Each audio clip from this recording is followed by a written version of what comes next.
Fala pessoal, boa noite, tudo bom? Sejam todos bem-vindos e bem-vindas a mais uma Live Case Fundace.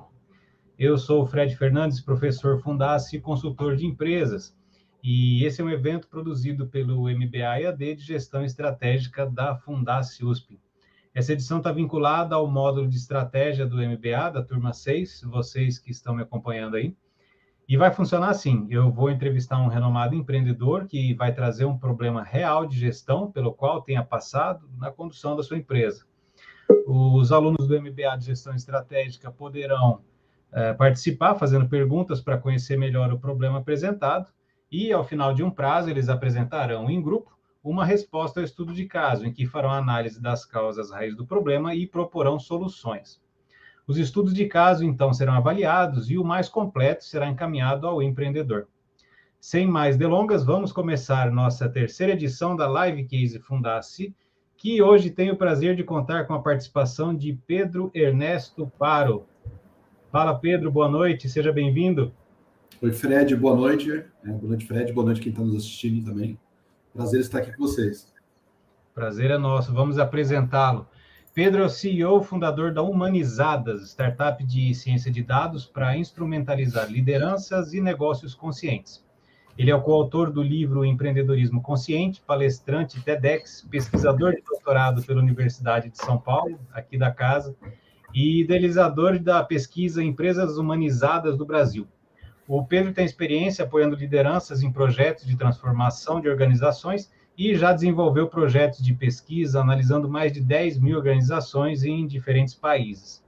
A intenção do Pedro é trazer ciência de dados no estado da arte para que as lideranças e organizações possam ser mais conscientes, humanas, éticas, sustentáveis e inovadoras.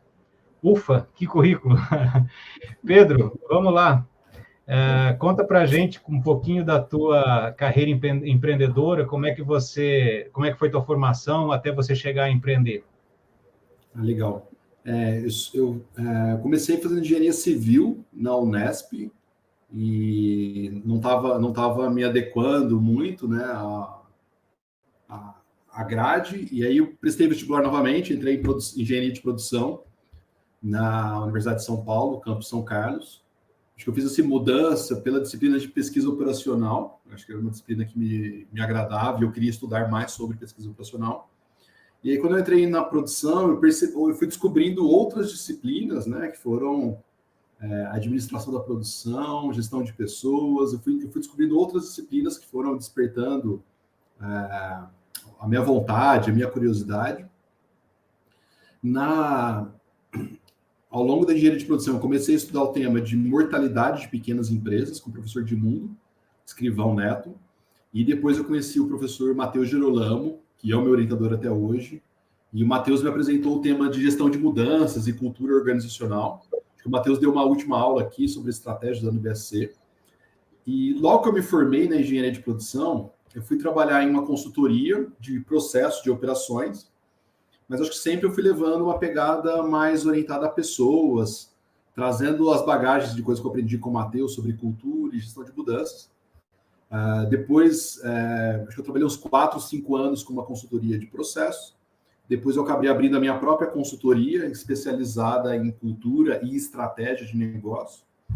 E aí, em 2017, eu tinha acabado de terminar o meu mestrado, também na USP, em transformação cultural, tendo o Matheus Girolamo como meu orientador. O Matheus me provocou para entrar no doutorado, e hoje eu estou no doutorado, termino provavelmente ano que vem, eu preciso concluir ano que vem o doutorado. E acho que desse convite é interessante comentar que desse convite do Matheus para fazer o doutorado acabou se transformando na Humanizadas, né, que é a startup. Então, eu tenho dificuldade, sendo bem sincero, eu tenho dificuldade de separar o doutorado da startup, porque para mim as duas coisas estão intimamente conectadas, uma coisa alimenta a outra, e eu vejo as interdependências, as sinergias entre ambos, né? Um pouquinho, só eu falei que a minha veia acadêmica, né, de graduação, mestrado, doutorado, eu acho que na minha trajetória, eu sempre tento manter um vínculo com as empresas e uma pegada de estudos. Então, eu tenho, além dessa veia acadêmica com música, eu tenho um monte de cursos e especializações. Tem especialização na Unicamp, em gestão de processos, especialização em estratégia de negócios pela Dardenne Business School, especialização em finanças pela Melbourne, especialização na abordagem integral, pela Meta Integral, teoria U pela MIT, MIT-X, então, fora um monte de cursos, especializações, acho que eu estudo muita coisa e sempre tentando manter contato com as empresas. O Matheus foi o professor, o penúltimo professor dessa turma, né? Ele encerrou a disciplina de estratégia, né? E trabalhou BSC com o pessoal, ele é uma pessoa sensacional. E você mencionou a Universidade de São Paulo, né? Que ela está intimamente ligada, a tua pesquisa está intimamente ligada com a Humanizadas. O que fez nascer essa Spark, essa fagulha aí para você? Não, é por aqui que eu vou, é isso que eu quero. Ótima pergunta. Eu acho que acho que uma jornada e a gente vai aprendendo, né? Hoje a gente está muito falando de propósito, né? Tanto propósito para os negócios quanto propósito para indivíduos, né? Do ponto de vista pessoal. E para mim o propósito, ninguém tem um propósito. O propósito nos tem, a gente vai descobrir ele ao longo da nossa jornada. Eu acho que o Matheus mudou a minha vida, algumas provocações, alguns insights que o Matheus me trouxe como orientador, fizeram, ao longo da jornada, fizeram com que eu tivesse outras compreensões, outras consciências, né?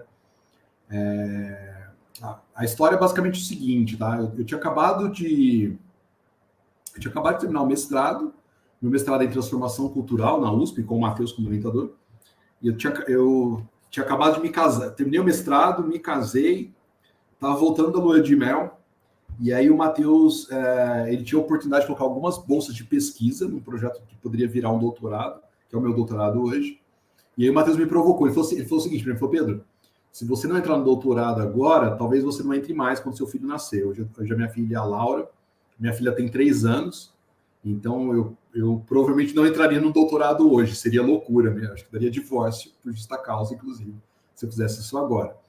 E aí na semana que o Matheus me provocou para entrar no doutorado, estavam tendo as delações, eu não vou citar o nome da empresa, mas uma das delações mais famosas da Operação Lava Jato.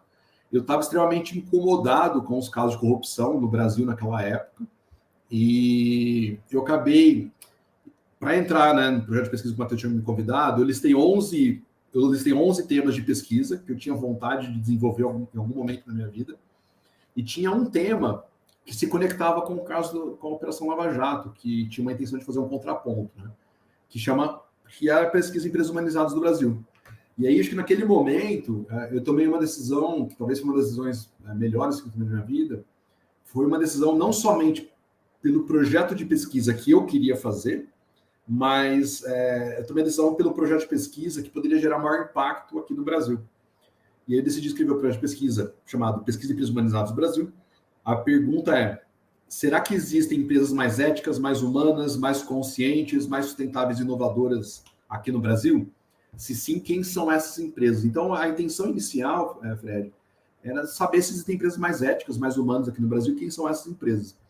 E aí, de 2017 até 2019, a pesquisa em empresas humanizadas ela ocorre dentro do Grupo de Gestão de Mudanças, que é um grupo sobre orientação do professor Matheus Girolamo. E no final de 2019, o governo cortou as bolsas de pesquisa no Brasil, a gente perdeu as bolsas de pesquisa da Humanizadas, e aí eu tomei uma decisão de empreender. Então, no final de 2019, eu encerro os projetos de consultoria que eu desenvolvia. Eu tinha uma consultoria chamada Trustin, então eu encerro meus projetos de consultoria.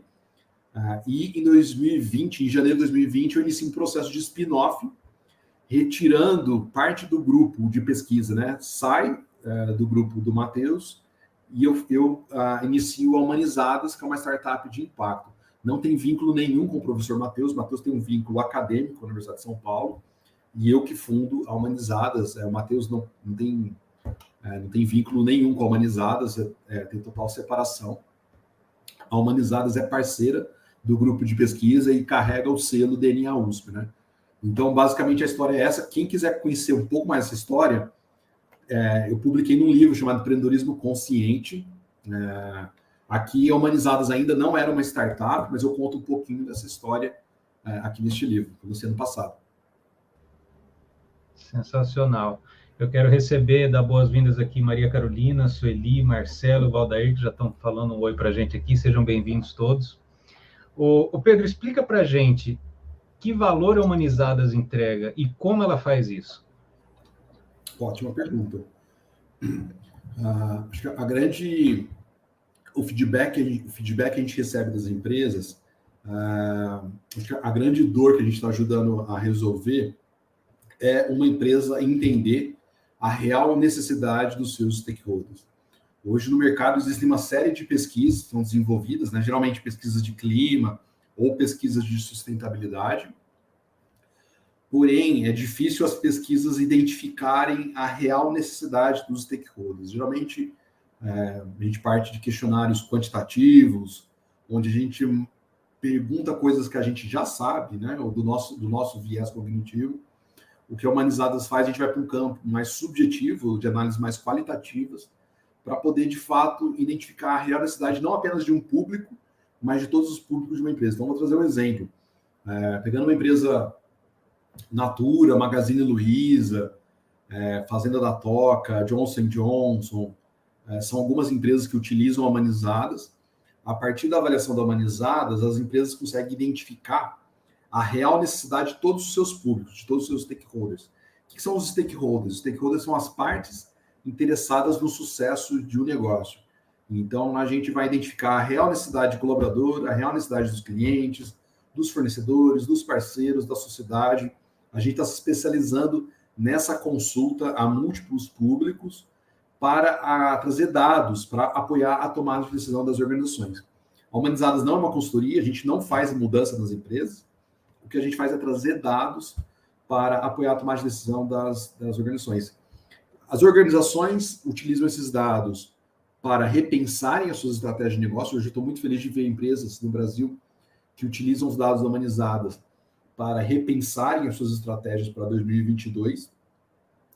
As empresas que se destacam ao longo da pesquisa, nós na Humanizadas, nós divulgamos essas empresas como os bons exemplos, né? Então, nós dizemos que a gente tem 2 compromissos na Humanizadas. Primeiro compromisso, a gente quer fazer o contraponto com os casos negativos de corrupção da Lava Jato, então a gente quer divulgar bons exemplos para o futuro do Brasil. O segundo compromisso da Humanizadas é apoiar a jornada evolutiva de cada organização, seja ela uma grande corporação, como os casos que eu acabei de citar, seja ela uma pequena empresa, uma micro, pequena ou média empresa.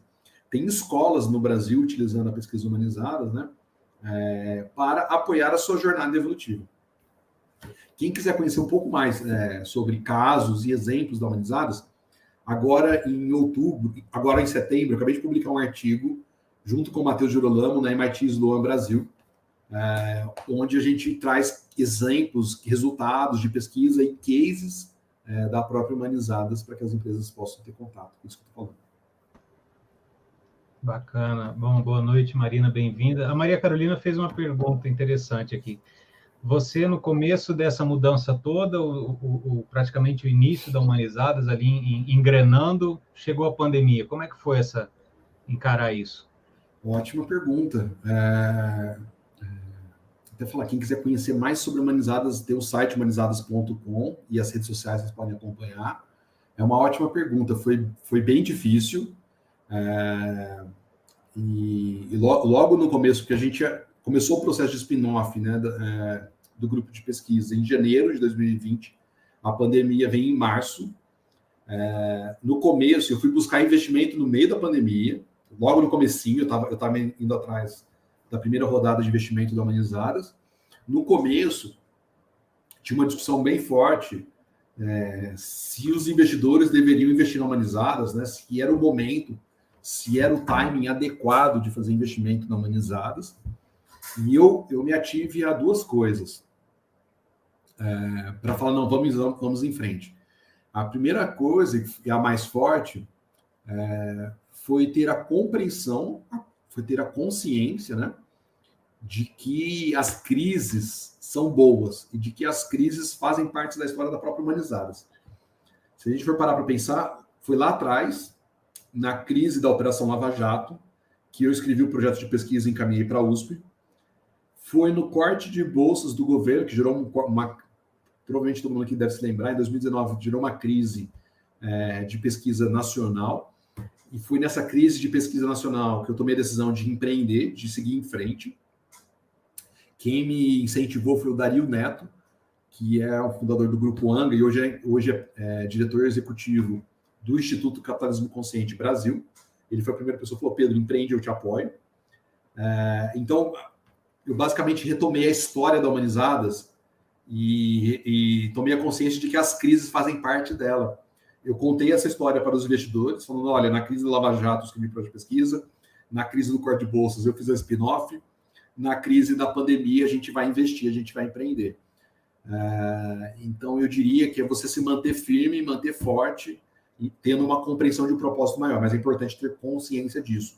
Não é tão simples, tão fácil ter essa compreensão. Então, eu basicamente contei essa história para os investidores. Olha, de novo, na crise, na pandemia, a gente vai investir. Porque a compreensão que eu tenho é que a crise faz parte da história da própria Humanizadas e é na crise que a gente toma decisões boas. Segundo ponto olhando exemplos de empreendedores, né, de bons exemplos ao redor do mundo.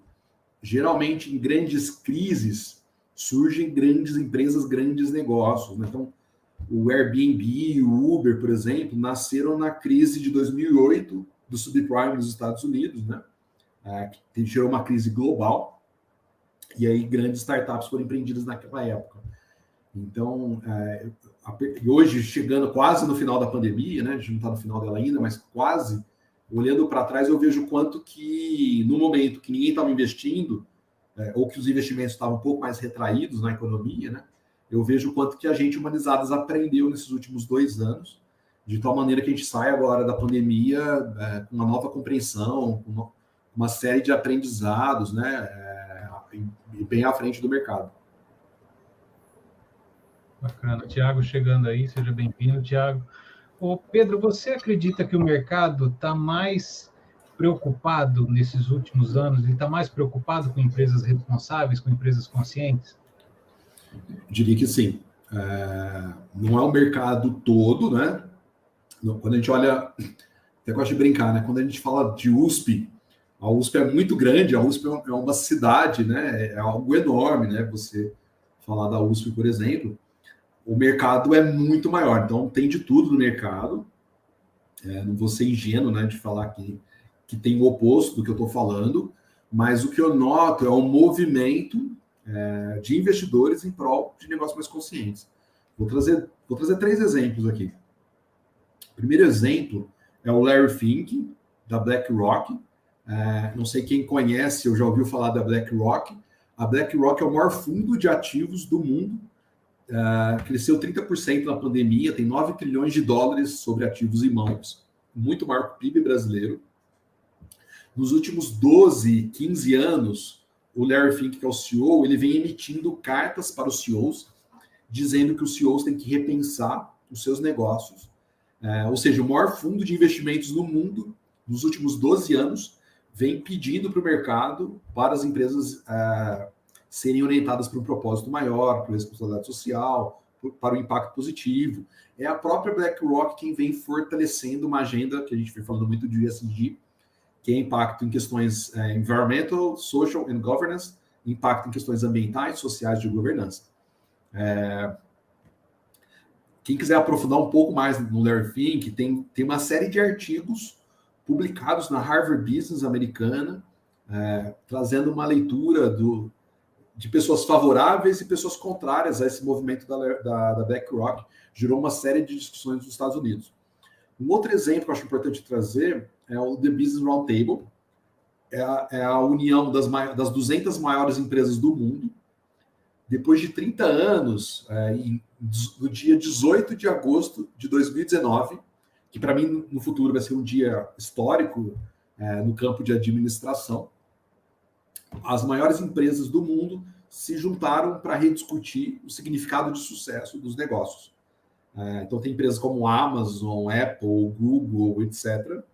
Elas se juntaram. Até então, há 30 anos atrás, o significado de sucesso do grupo de empresas era gerar retorno financeiro para os investidores.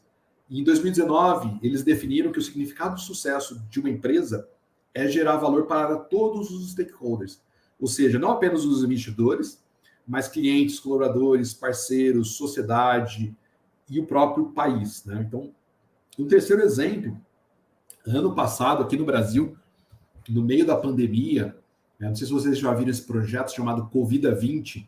Quem quiser, é só acessar o site Covida20.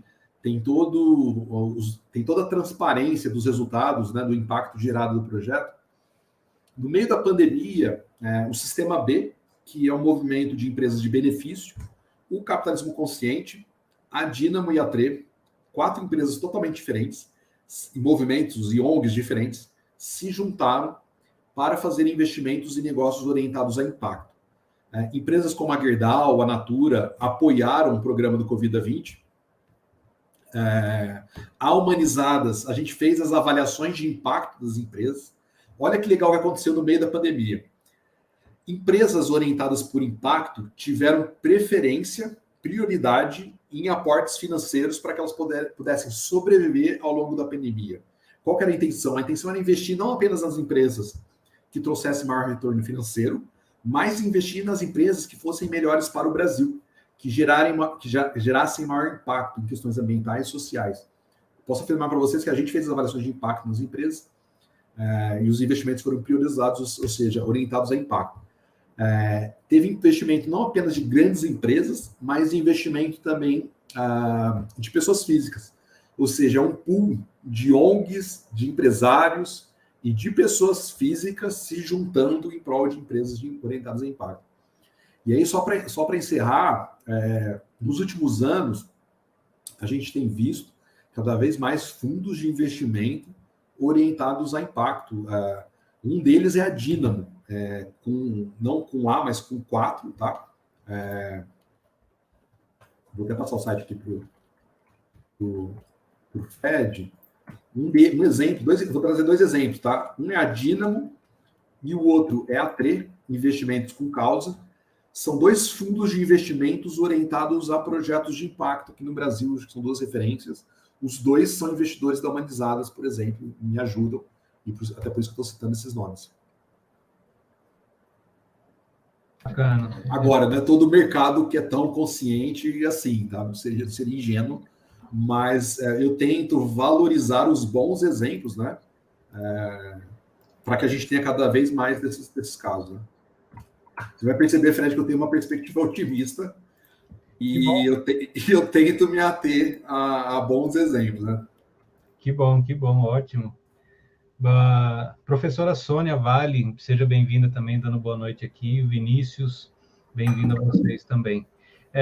Ô Pedro, você falou bastante startup de impacto, empresa B, que faz parte do sistema B, está conectado ao capitalismo consciente. Para quem não está familiarizado com esses termos, explica para a gente o significado dessa característica específica da Humanizadas. Legal. A Humanizadas é uma empresa Born B, do sistema B, e a gente segue os princípios do capitalismo consciente, e vou explicar o que é isso, né? São dois movimentos com a intenção de ressignificar o sucesso dos negócios. Os 2 movimentos, eles nascem nos Estados Unidos em torno de 2004, 2006. Então, 2004, 2006, nascem os 2 movimentos nos Estados Unidos. Um movimento do sistema B, ele nasce muito vinculado a ativistas ambientais, ao movimento de sustentabilidade, e o capitalismo consciente, ele nasce muito associado ao movimento empresarial. Na verdade, o movimento capitalismo consciente, ele nasce da junção da pesquisa Firms of Endearment, vou até passar o site aqui, quem quiser conhecer mais. Ele nasce da pesquisa Firms of Endearment, desenvolvida pelo professor Raj Sisodia. Só um parênteses, o Raj assina um artigo junto comigo e com o Matheus na MIT Sloan neste mês agora. Então, o Raj é um dos fundadores do movimento capitalismo consciente, junto com o John Mackey, que é o CEO do Whole Foods Markets. Tá? Então, o sistema B, ele nasce muito voltado à questão do ativismo, de sustentabilidade, da parte ambiental, e o capitalismo consciente nasce dessa junção do Raj Sisodia com o John Mackey, CEO do Whole Foods. que esses dois movimentos, os dois têm uma sinergia e uma complementaridade muito grande. O que os dois movimentos estão pregando, né, estão buscando difundir? São práticas mais conscientes nos negócios, para mostrar que dá para fazer negócios de uma forma diferente, de uma forma mais humana, que gera impacto positivo do ponto de vista ambiental, social e de governança. O Sistema B, hoje ele é uma certificação por meio do B-Lab. Vou até passar aqui. Então, o Sistema B é uma certificação, vou passar o site para quem quiser conhecer mais. É uma certificação como é a ISO, por exemplo, tá? As empresas podem se certificar, e quando elas se certificam no Sistema B, elas estão atestando o seu impacto positivo. A Humanizadas é uma empresa Born B.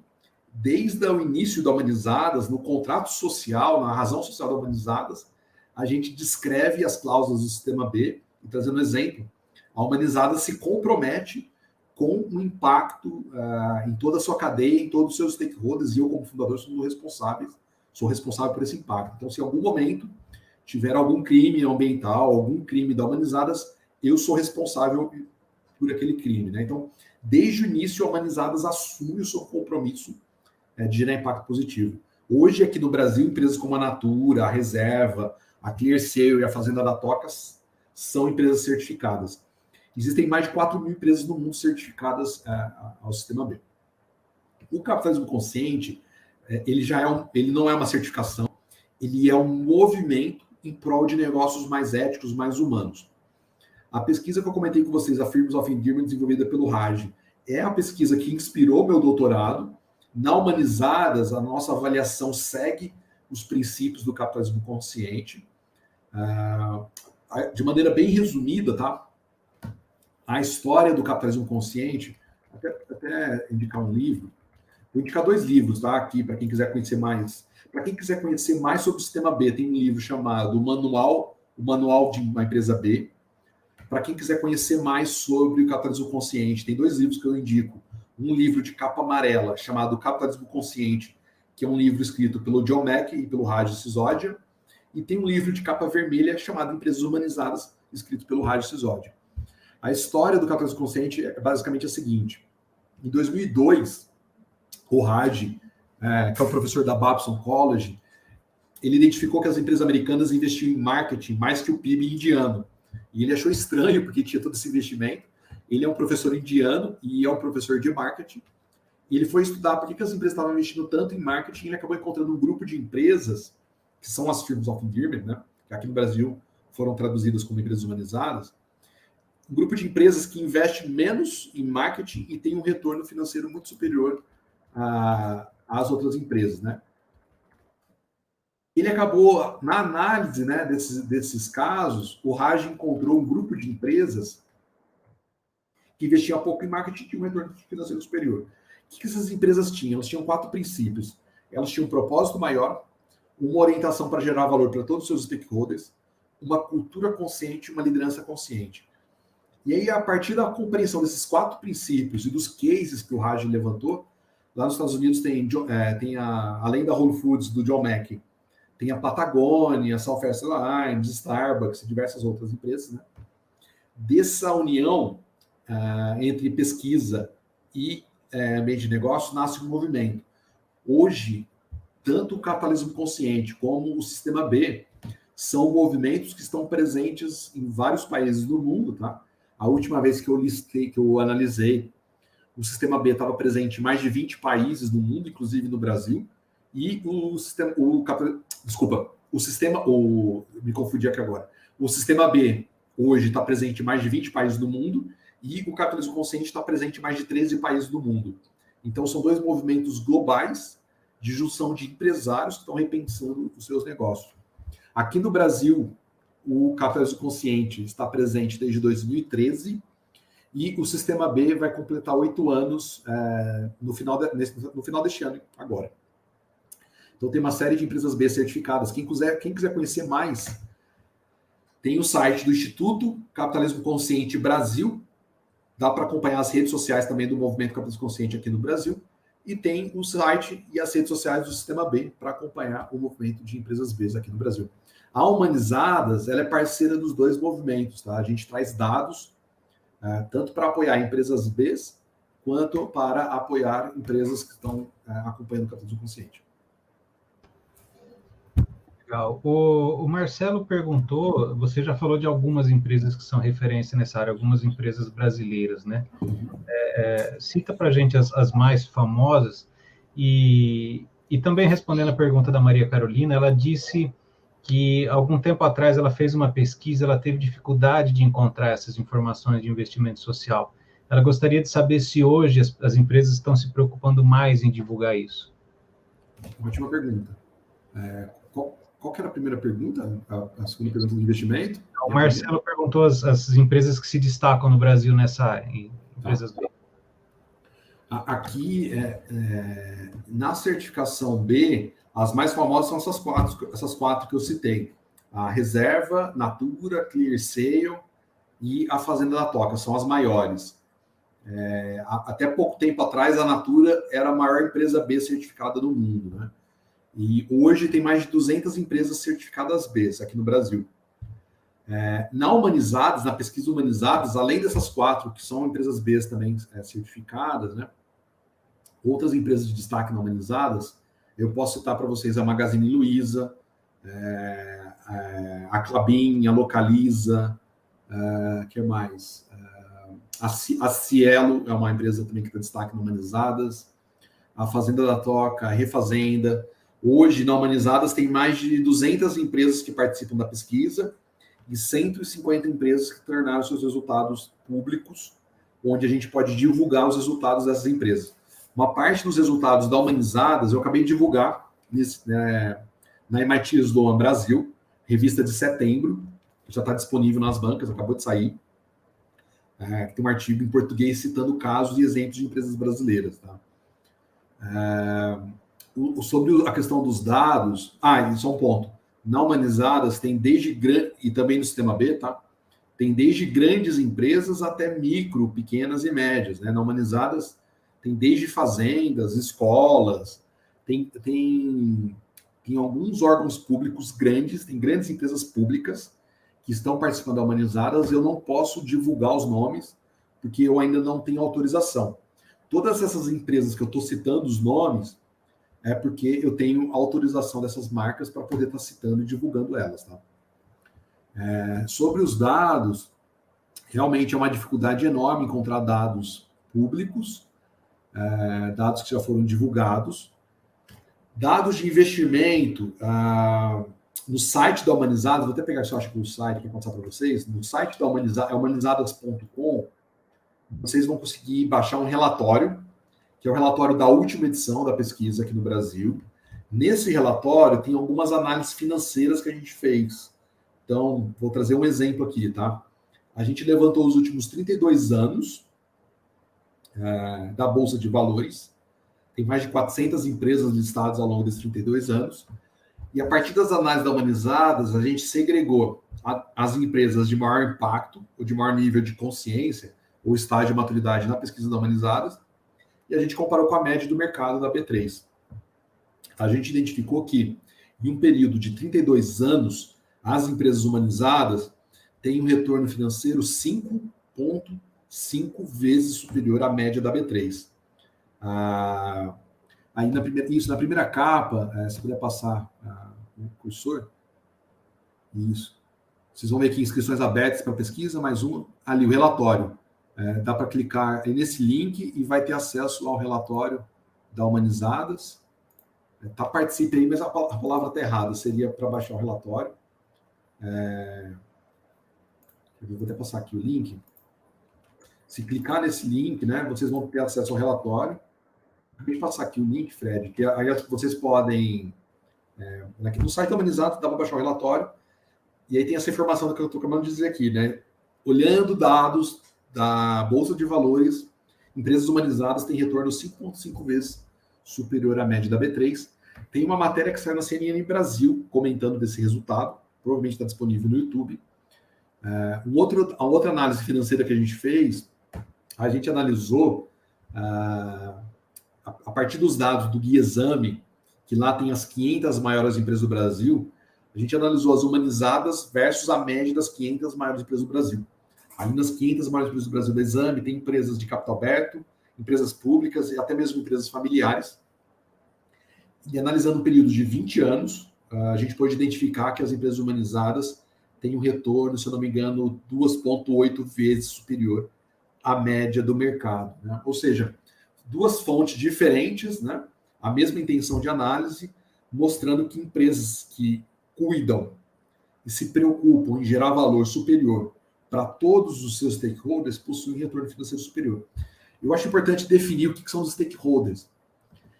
Os stakeholders são as partes interessadas no sucesso de um negócio.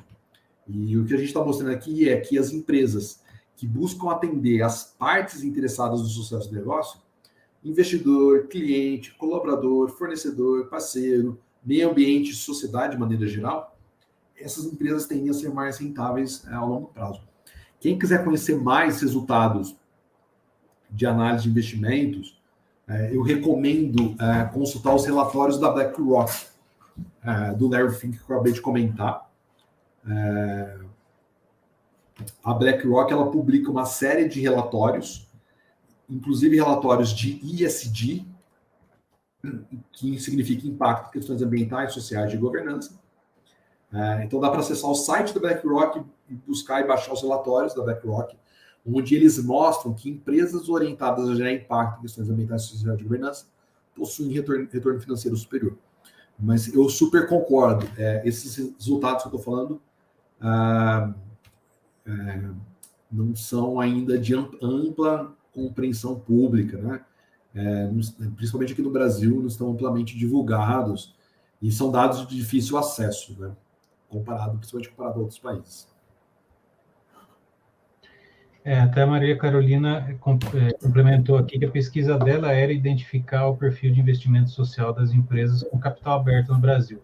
E pelo que você falou, então, já temos números, né? Temos dados de que as empresas que seguem por esse caminho, elas têm uma atratividade financeira maior. E isso já também responde à pergunta do Vinícius, né?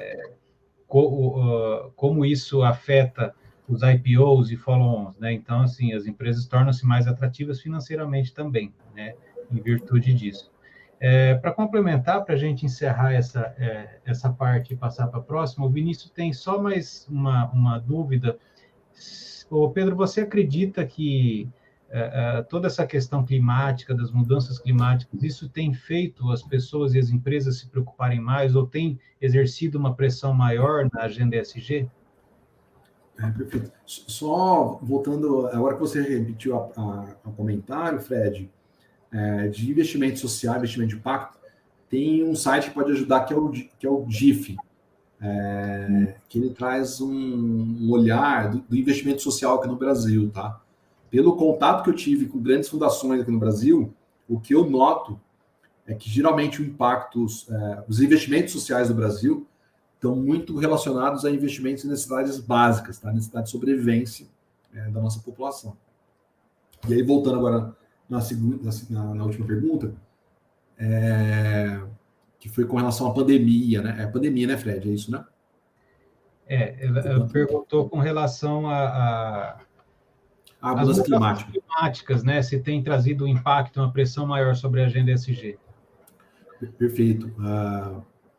Hoje está tendo um movimento muito forte pelo Net Zero, que significa emissões, né? Zerar significa zerar as emissões de CO2. Quem quiser conhecer mais, é só procurar um movimento Net Zero, que está sendo incentivado pelo Sistema B global, e tem a ONU, o World Economic Forum por trás também, obviamente. Eu acho que sim, com certeza. O Larry Fink, o The Business Roundtable, o Sistema B, Capitalismo Consciente, né, todos esses movimentos, né, acho que a questão das mudanças climáticas aceleram muito a necessidade de negócios mais conscientes, de repensar produtos, serviços, modelos de negócio. Eu gosto de dizer que a gente tem a partir dos dados da pesquisa humanizadas, eu gosto de dizer que a gente tem 5 pontos de pressão nos negócios em prol de uma nova economia. Ninguém está fazendo essa mudança porque é mais bonitinho, porque é legal, é porque é necessário e para mim é necessário para o planeta, para a sociedade, né? Então são 5 pontos de pressão que eu comento, e eu cito isso no relatório da Humanizadas, inclusive. Primeiro ponto de pressão, a gente tem os milênios entrando no mercado de trabalho, que vem com outra pegada, outros valores, outros propósitos. A gente tem novos hábitos de consumo. A pandemia, as mudanças climáticas estão forçando, né, a gente a consumir produtos cada vez mais conscientes, mais sustentáveis. A gente tem uma nova demanda pelas questões socioambientais, que eu coloco na pauta a questão das mudanças climáticas.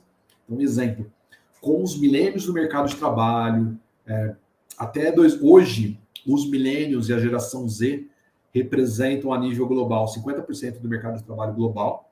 Até 2030, eles vão representar 60% do mercado de trabalho. Ou seja, em 2030 a gente está vivendo uma outra economia, com outros valores, né? Onde a sociedade ela está exigindo uma resposta das mudanças. Vou fazer um exemplo aqui. Agora, em maio de 2021, o Instituto Elderman publicou uma pesquisa mostrando que aqui no Brasil, a cada 10 pessoas, a cada 10 cidadãos, 9 demandam que as empresas se posicionem com relação às mudanças climáticas e as necessidades, as carências da nossa população, como desigualdade, por exemplo. Então, tem uma pressão social para que as empresas se posicionem com relação às demandas socioambientais. A gente está vivendo uma era de novas tecnologias, novos modelos de gestão, que forçam as empresas a terem que mudar. E, por fim, a gente está vivendo uma pressão de novos hábitos de investimento. E, para mim, esse é o grande ponto de inflexão da economia. O ESG, que está na pauta hoje, por exemplo, muito forte. Quem está colocando o ESG na agenda dos empresários são os investidores. As cartas do Larry Fink que comentei com vocês, quem quiser pode acessar o site da BlackRock e procurar Letters to CEOs, as cartas para os CEOs do Larry Fink, e ler as cartas do Larry Fink, né? Eu já tive conversas com algumas empresas aqui no Brasil, que são empresas que são investidas pela BlackRock e tem, de fato, uma pressão muito grande dos investidores pela pauta de ESG. E tudo isso, né, movimentado pelas mudanças climáticas, pelas questões sociais, mudança de gerações, né? Eu percebo que as empresas estão mudando porque elas querem ou porque elas precisam, né? Invariavelmente, tem essas pressões acontecendo no mundo dos negócios. Maravilha. Bom, então, contextualizamos, né, a Humanizadas, onde a Humanizadas se encontra em todo esse novo conceito, não vou dizer novo, né, mas que tem ganhado força do ESG. E aí chega a dúvida, né, que é essa principal questão que a gente vai abordar hoje, né, com relação ao planejamento estratégico. A gente sabe que o planejamento estratégico de empresas tradicionais é um desafio, sempre foi um desafio, né? Não importa o tamanho. E quando se trata de uma startup de impacto, o que tem de desafio no planejamento estratégico? Ótima pergunta. Talvez para responder essa pergunta eu vou separar os dois campos aqui, um campo de startup e um outro campo de impacto, tá? E depois a gente pode juntar as duas coisas, que tem algo diferente aqui. Então, primeiro, quando a gente fala de startup, né, eu acho que tem uma lógica e um paradigma, uma maneira de pensar completamente diferente de uma empresa tradicional, de uma empresa já consolidada, né? Até se a gente for pegar e pensar na curva de inovação, por exemplo, que eu acho importante para entender uma startup, né? Para quem não está familiarizado, a curva de inovação tem aquele momento de, primeiro, validação do produto, depois validação do modelo de negócio, depois escala, crescimento, depois estabilidade, né? Então, basicamente seria uma curva de desenvolvimento de produto ou desenvolvimento de negócio, né? Numa startup, diferentemente de uma grande empresa, você não tem um modelo de negócio ainda definido, não tem o posicionamento ainda definido, não tem os produtos ainda definidos. Então, tudo isso é novidade, tudo isso é descoberta, né? Então, a lógica é muito menos uma lógica de controle, de buscar estabilidade, e sim uma lógica que vai para um lugar de agilidade, de incertezas, de complexidade, de testes, de falhar rápido. Quando a gente fala de falhar rápido, né, é real, é verdadeiro. Porque quanto mais rápido você errar, menos dinheiro, ou cash burn, menos dinheiro você consumiu, né? Se eu demoro, vou trazer um exemplo aqui prático. Se eu levo 3 anos para validar um produto numa startup, eu consumi 3 anos de recursos financeiros, de dinheiro. Se eu levar 1 mês para validar um produto, eu levei 1 mês de recursos financeiros, ou seja, repara, né, o quanto de recursos financeiros que eu salvei. Então, quanto mais rápido a gente errar, mais rápido a gente vai aprender numa startup. Então, eu vejo que na lógica de uma startup, é muito mais uma lógica de planejamento estratégico ágil do que um planejamento estratégico muito estruturado, muito definido. Por exemplo, numa startup, você planejar um período de 1 ano, 2 anos, 5 anos é muito tempo. Muita coisa vai ter mudada nesse horizonte de tempo, né? Mas, Pedro, não tem que planejar? Não, tem que planejar. Eu acho que tem que planejar, só não planejar tão detalhado quanto numa empresa tradicional, né? Então, vou trazer o exemplo que a gente faz na Humanizadas. Na Humanizadas, a gente tem um plano.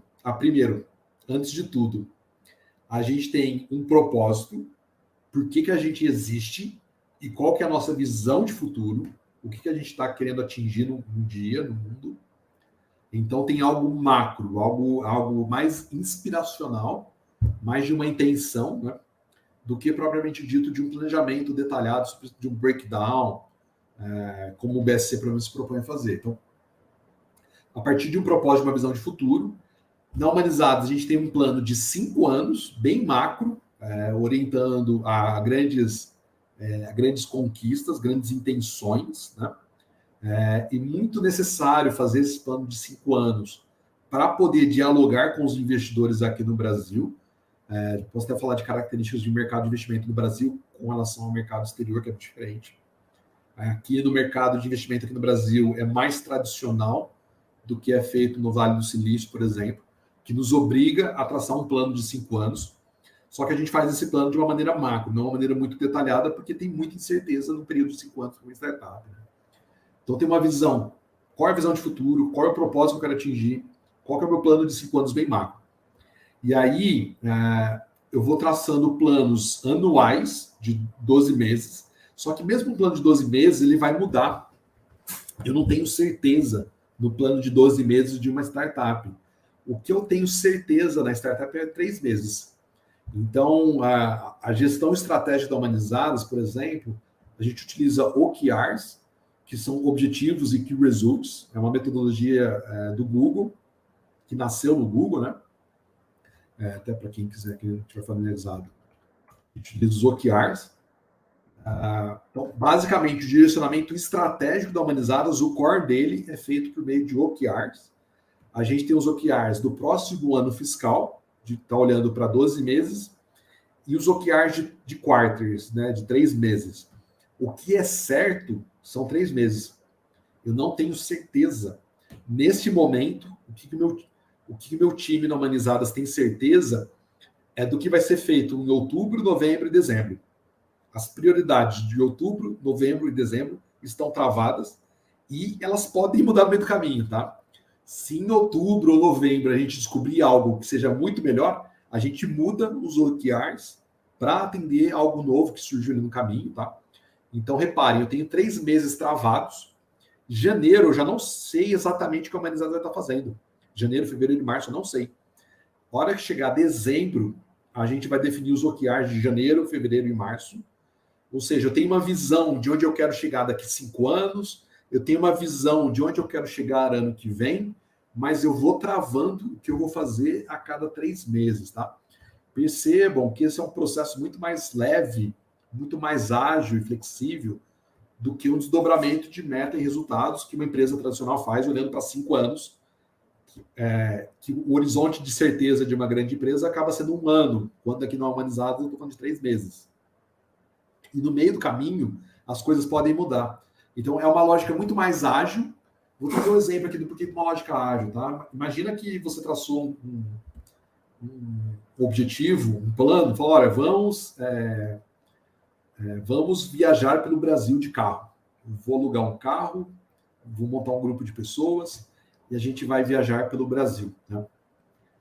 Num planejamento estratégico tradicional, a gente vai montar o itinerário, a rotina, o passo a passo. No dia 1, a gente vai parar numa cidade tal, no dia 2 vai parar na cidade X, no dia 3 na cidade Y, a gente vai visitar esse lugar, aquele lugar, tal, tal, tal. Então você tem uma agenda muito bem definida, muito bem estruturada. E eu já fiz essa viagem cortando o Brasil, inclusive, tá? De carro com a minha esposa.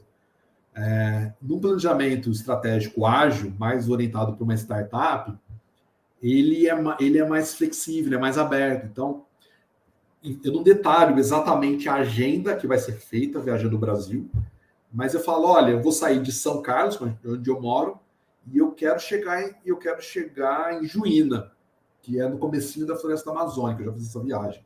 Eu quero chegar em Juína. Por onde eu vou passar, eu não sei.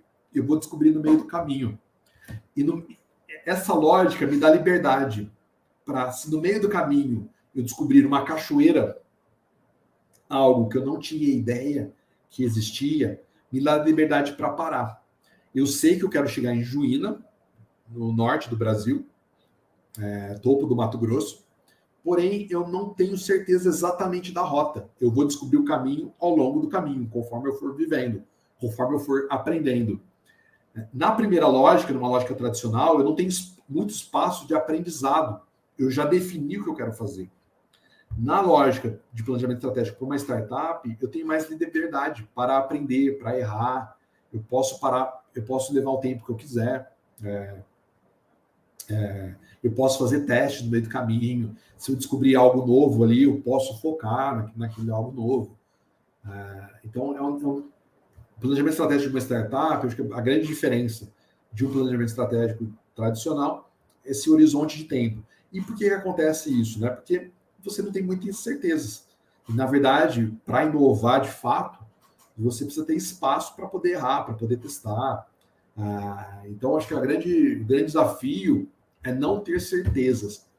Aqui tem uma teoria que eu acho importante compartilhar, que é a teoria de complexidade do Dave Snowden. Vou até citar aqui. Tem um artigo do Snowden na Harvard Business que ele fala do método Knef. Eu vou escrever aqui. Eu não lembro o título do artigo, tá? Eu vou escrever o nome aqui. Tem o método Knef do Dave Snowden, que é um pesquisador, que ele vai falar de complexidade. Então, para uma startup, o planejamento estratégico tem que estar muito mais aberto para a gestão da complexidade do que da gestão das certezas. Tá?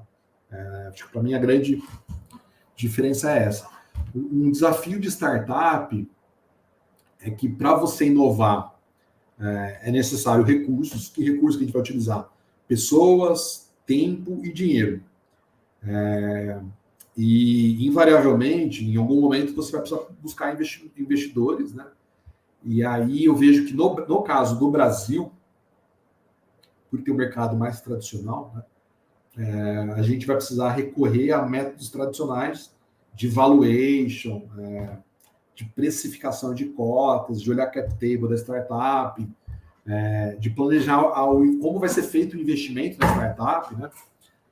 Muito grande. Então, e aí é importante. Eu falei aqui de um cenário de muita incerteza, né, de muito aprendizado. Só que nesse cenário de muita incerteza e muito aprendizado, é difícil pegar investimento, né? Então tem um método aqui híbrido, que eu chamaria assim, que é de conseguir traçar planos macro para alinhar a visão de futuro e ir tendo rodadas sucessivas de investimento. Então, rodadas com investidores, primeiro, com investidores anjos, que é um investimento menor, depois investimento seed, depois um press series A, um press series B.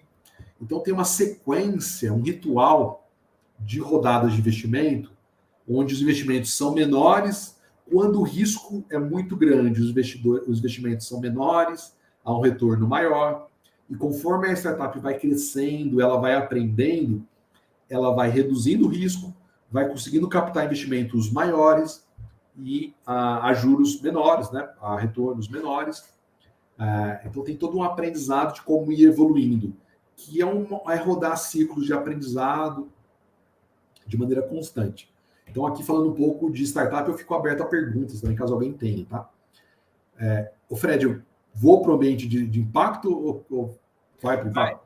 Só um parêntese, você acabou de responder a pergunta da Maria Carolina, ela perguntou como buscar investimento de empresas tradicionais com esses planejamentos estratégicos mais imediatos, né? Então, você já deu esses insights, mas pode continuar. Perfeito. E para buscar investimento em startup, tem quatro formas de captar dinheiro, recursos financeiros. E eu vou falar de acordo, eu aprendi isso com o Marco Gorini. Ele é muito experiente no ambiente de startups e é o Marco Gorini da Dynamo, né? Ele comenta que tem 4 formas de obter dinheiro para uma startup. E eu vou falar na ordem daquilo que é melhor. A primeira forma de obter investimento para startup é por meio de grants, que são doações. E aí, se é startup de impacto, ajuda muito, porque eu consigo declarar o impacto que eu gero para buscar doação, para fazer o bem. A segunda forma de obter investimento para startup é por meio de receita. É vender um projeto, obter receitas de um cliente para poder financiar o desenvolvimento de tecnologia. A terceira forma, a melhor forma de obter dinheiro para uma startup é por meio de investidores. Por que é melhor obter receita do que obter investidores? Obtendo receita, não tem que trocar equity com ninguém. Eu não tenho que ficar prestando contas aos investidores. Então, a terceira melhor forma de obter dinheiro para startup é por meio de investidores. E a quarta é por meio de empréstimo no banco. Eu vou lá no banco e faço um empréstimo. Isso eu não recomendo para ninguém, é coisa que eu quero evitar ao máximo fazer aqui no Humanizado. E aí, agora conectando com a pauta de startups de impacto, um planejamento de uma startup de impacto, eu sinto que ele precisa necessariamente ser diferente de uma empresa comum, porque se a gente está falando de impacto, não posso só orientar o planejamento por questões financeiras. Embora as questões financeiras sejam essenciais para a vida de uma startup, não tem como fazer um planejamento estratégico sem considerar questões financeiras e considerar clientes. Porém, eu percebo que no planejamento estratégico de uma startup de impacto, por uma questão de coerência e uma questão de crenças, de valores, a gente precisa considerar o impacto como algo estratégico. Então, para poder trazer o impacto de uma startup no planejamento estratégico, primeiro, a gente tem que pensar qual que é a nossa teoria de mudança, ou Theory of Change, né? Vou colocar o termo aqui. Tem uma série de artigos publicados sobre teoria de mudança.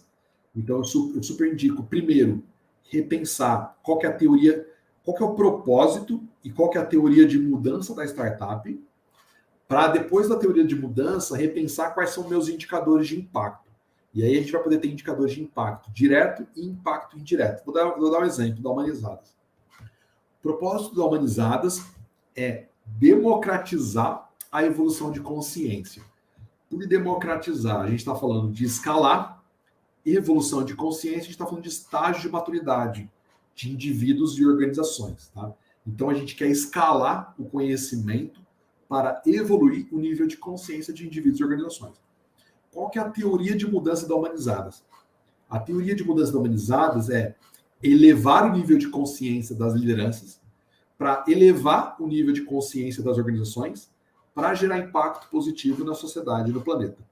A gente está muito conectado com o ODS 17, Objetivo de Desenvolvimento Sustentável 17, de fazer parcerias, e o Objetivo de Desenvolvimento Sustentável da ONU 4, que é a educação de qualidade.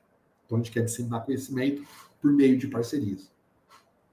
Como que a gente mede a teoria de mudança e impacto humanizadas? Acabei de falar, a gente quer desenvolver lideranças para gerar impacto na sociedade, para gerar impacto. A gente quer elevar o nível de consciência das lideranças, para elevar o nível de consciência das organizações, para gerar impacto na sociedade e no planeta. O impacto direto da Humanizadas é nas lideranças e nas organizações. Então, a gente tem indicadores para estar medindo o impacto que a Humanizadas está gerando nas pessoas e nas empresas, para medir o impacto sistêmico indireto na sociedade e no planeta. Então, que impacto indireto que a gente gera? Aumento de bem-estar, ambientes mais diversos e inclusivos, maior retorno para a sociedade, para o planeta. Então, a partir dessa compreensão do propósito, da teoria de mudança, eu consigo desdobrar indicadores de impacto direto e impacto indireto. Se eu não tenho esses... aquilo que eu não meço, eu não gerencio. Então, se eu não tenho uma teoria de mudança, eu não tenho meus indicadores de impacto. Se eu não tenho meus indicadores de impacto, como que eu vou falar que eu sou uma startup de impacto? Como que eu vou trazer relatórios para os investidores? Como que eu vou conquistar e nutrir confiança naquilo que eu mesmo estou fazendo? Maravilha. A professora Sônia comentou aqui que ela vê as startups indo mais para tática do que estratégica, né? Indo para ações de curto ou médio prazo, e ela tem visto essa linha mais imediatista sendo usada, principalmente a partir do vai e vem causado pela pandemia. É a necessidade de rápida adaptação, né? Para conseguir sobreviver no mercado. O Pedro Vinícius comenta aqui que ele concorda que a metodologia de projetos ágil é uma ferramenta muito útil para vocês, mas ele questiona aqui se é importante você ter resposta à pergunta aonde quero chegar. O propósito é isso, né? Pegando o gancho nas duas últimas falas, né? O propósito para mim, é uma compreensão ampla, sistêmica. Tem um livro publicado, recentemente publicado, chama Gestão Integral, publicado pelo Marcelo Cardoso, é um ex-VP de Pessoas e Estratégia da Natura, onde ele defende, para mim, a visão estratégica de uma startup é o propósito e a visão de futuro dela. Não dá para detalhar tão bem, eu falo isso por vivência, tá? Por sentir na prática mesmo. Se eu detalho muito bem o que eu quero chegar daqui 2, 3, 5 anos, está errado. Não vai acontecer, porque o mercado vai mudar muito. Isso se eu estou inovando, tá? Se eu não estiver inovando, aí beleza, eu posso fazer um planejamento estratégico tradicional. Se eu vou desenvolver um modelo de negócio, um produto que já é conhecido no mercado, esquece tudo que eu estou falando aqui agora, tá? Planejamento estratégico tradicional super serve. Agora, se eu estou de fato inovando em modelo de negócio, se eu estou inovando em produtos e serviços, se eu estou fazendo algo que ninguém nunca fez, algo que é diferente, não tem como eu ter certeza do que vai acontecer ao longo dos anos. Para mim, a questão do imediatismo na startup tem sim uma questão de sobrevivência, né, de poder pagar as contas, né, de poder sobreviver sim. Porém, tem uma coisa muito bonita que para mim é de inovação disruptiva, né? Tem um livro também que eu super recomendo, que é O Dilema do Inovador, do Clayton Christensen, que infelizmente já faleceu, um autor de inovação de Harvard, e que para mim esse olhar de curto prazo é para inovar. Eu estou fazendo algo que eu nunca fiz, que eu não tenho referência no mercado, por que eu vou ficar planejando o que vai acontecer daqui 6, 12 meses, se eu não tenho certeza, entendeu? A única coisa que eu posso ter certeza daqui 6, 12 meses é do meu propósito. E eu vou me ater ao meu propósito, eu vou ser fiel a ele, eu vou buscar ser coerente com ele, sabendo que ele pode mudar, que ele vai evoluir ao longo do tempo, mas eu não vou ser tão detalhista, né? Então, eu acho que é muito... Eu acho não, na verdade, eu sei por experiência, né? Que quanto mais a gente... Tem um vídeo... se vocês procurarem no YouTube, tem uma entrevista do Simon Sinek com o fundador do Airbnb, e que ele fala que para uma startup é importante você ter anteninhas e tá ouvindo, tá aberto o tempo todo ao que está acontecendo no mercado. Você tem que estar ouvindo sempre o cliente, os colaboradores, o que está acontecendo. Que quanto mais você ouve, é como se você tivesse esponjas para entender as reais necessidades das pessoas, para responder essas reais necessidades. Então, para mim, não é uma questão de imediatismo, é uma questão de inovação, de buscar estar presente, conectado naquilo que está acontecendo, para estar ouvindo, para poder responder aquilo. A partir do momento que já tiver um modelo de negócio validado, produtos já definidos e já estabelecidos, aí sim já dá para fazer planejamentos estratégicos mais longos, mais estáveis. Mas acho que no momento de grande inovação, no momento de disruptura, é difícil. A teoria do Snowden do Dave Snowden, de complexidade, vai confirmar o que eu estou falando, tá? Basicamente, a gente tem 4 sistemas que existem no mundo, né? Tem o sistema simples, sistemas complicados, sistemas complexos, sistemas caóticos. E quando a gente está falando de inovação, a gente está falando do campo de sistemas complexos, não de sistemas complicados, como é o campo de um planejamento estratégico tradicional de uma grande empresa, né? Num sistema complicado, você traz especialistas, você detalha os problemas, você tem lógicas de causa e efeito, então você conhece bem as restrições do sistema. Conhecendo bem as restrições do sistema, eu consigo planejar, fazer planos mais detalhados. No campo de sistemas complexos, eu não tenho lógicas de causa e efeito, eu não conheço as restrições, eu não controlo as restrições. No campo de sistemas complexos, o predominante, né, o comportamento necessário é sentir e responder. Você está sentindo o que está acontecendo e está respondendo às necessidades, que é muito do lugar de inovação, que é muito... A fala que eu acabei de trazer do Airbnb é um caso disso que eu estou comentando agora. Não sei se eu estou sendo claro aqui, Sim, fazer algum exemplo. Eu coloquei o link aí no trechinho que ele fala como o Airbnb pivotou, né? Eu coloquei esse vídeo. Esse trechinho aqui está na nossa conversa aqui. Esse vídeo, perfeito. Você Fred aqui para pegar. Fred é rápido. Tem que ficar correndo aqui nos bastidores. Você falou das startups, né? Dessa diferença principal, que eu gosto bastante dele. O Steve Blank deixa isso bem claro, né? Que a startup ela está buscando um modelo de negócio, né? Ela está buscando conhecer o modelo, e a empresa que já está estabelecida ela só executa. Então tem um abismo aí entre uma figura e outra, né? De fato. E para concluir, a gente está terminando o tempo aqui. Quando a conversa é boa, o tempo passa rápido. Para concluir, você lembrou bem do OKR, né? O OKR é uma metodologia ágil que você consegue, inclusive, prever e medir resultados no curto prazo, né? Isso aí é bem útil, não só para startups, mas para várias empresas, como o John Doerr disse no livro dele, Avalie o que Importa, né? Ele fala de várias aplicações no Google e de várias outras empresas, desde diferentes tamanhos. E eu queria fazer uma pergunta aqui, ou talvez uma provocação, não sei. Qual que é o desafio, Pedro, de se manter a missão, de se manter o propósito vivo nas tomadas de decisão de uma empresa, para além da plaquinha de vidro na entrada da sede da empresa? Dá muito trabalho vivenciar isso? Ótima pergunta. Eu sinto o seguinte, depende muito, acho que tem uma questão de... Se o propósito, se é algo que você acredita, que vem de dentro, que te dá energia, que te dá, desculpa lá, mas que te dá tesão, que te dá inspiração, eu percebo que ele acaba aliviando a tomada de decisão. Então, nos momentos de dúvida na Humanizadas, né, nos grandes momentos de incerteza, eu me mantenho com o propósito. E o próprio time da Humanizadas, a gente se mantém firme ao nosso propósito, nossa visão de futuro. Embora a gente não saiba exatamente como a gente vai chegar lá, a gente se mantém no nosso propósito. Vou trazer um exemplo concreto aqui.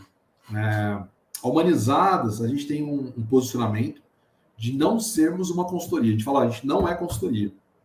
Quando a gente fala que a Humanizadas não é consultoria, a gente abre mão de dinheiro, a gente abre mão de receita. Só que por que a gente faz esse posicionamento? Porque o nosso propósito é democratizar a evolução de consciência. A gente entende que se a gente virar uma consultoria, a gente vai estar indo contra o nosso propósito. A gente não vai conseguir democratizar, a gente não vai conseguir fazer as coisas em larga escala. Então, quando você tem um propósito que ele é verdadeiro, que ele é genuíno, que não é só uma plaquinha que está na parede, né? Que é algo que você está vivendo, que você de fato acredita, que faz sentido, né? Que te inspira, você se mantém a ele. E tudo aquilo que sai fora, você recusa, você fala não. Então, é uma forma de você trazer prioridade, priorização para aquilo que você está fazendo, para as escolhas e renúncias que você tem que fazer. Agora, se ele é uma plaquinha na parede, se ele é só uma frase, se ele é mais casca do que recheio, né? Se não tem o walk e o the talk, aí vai acabar tendo incoerência, vai frustrar o time, você vai se perder. Então, não vai ajudar. Então, para mim, o ponto é ter um propósito, ter uma visão de futuro, que seja autêntica, que seja genuína, que você de fato acredita. E aí você se mantém firme nela. Isso vai facilitar a tomada de decisão, vai facilitar os momentos mais difíceis. E é importante você estar... Teve um aprendizado que eu tive de empresas que a gente avalia na Humanizadas. Eu não vou citar o nome da empresa, mas teve uma empresa que já tem 15, 20 anos de mercado e ela está sofrendo problemas hoje que caiu a ficha dos fundadores que eles deixaram de reforçar o propósito da empresa. Geralmente, o propósito da empresa, você vai encontrar ele na história dos fundadores. No incômodo dos fundadores, do porquê que eles fundaram aquela empresa, ali está presente o propósito dela. E eles deixaram de estar compartilhando, replicando a história da fundação da empresa. Conforme eles pararam de contar a história do porquê que eles fundaram a empresa, que ali revela o propósito dela, o propósito deixou de estar presente nas pessoas. O que acontece quando o propósito deixa de estar presente nas pessoas? Ele deixa de estar presente na cultura. E não estando presente na cultura, naturalmente, as pessoas tendem a se desengajar, a serem movidas apenas por decisões financeiras. Elas começam a se desconectar daquilo. Para mim, o propósito é uma força que vem de dentro. É uma energia que inspira, que motiva. E quando você começa a se distanciar dele, você vai perder energia, você vai perder motivação, você vai perder compreensão, consciência daquilo que você está fazendo e do porquê que você está fazendo. E aí, acho que a última recomendação que eu traria, não sei quem já assistiu, o TEDx do Simon Sinek, que fala do The Golden Circle. Ali ele usa o case da Apple, por exemplo. Né? Eu acho importante olhar o do Golden Circle, que ele vai conectar com isso que eu estou tentando dizer aqui agora, né? Da importância de você ter compreensão do seu propósito. Então, comece pelo porquê. Start with why, isso aí. Sensacional.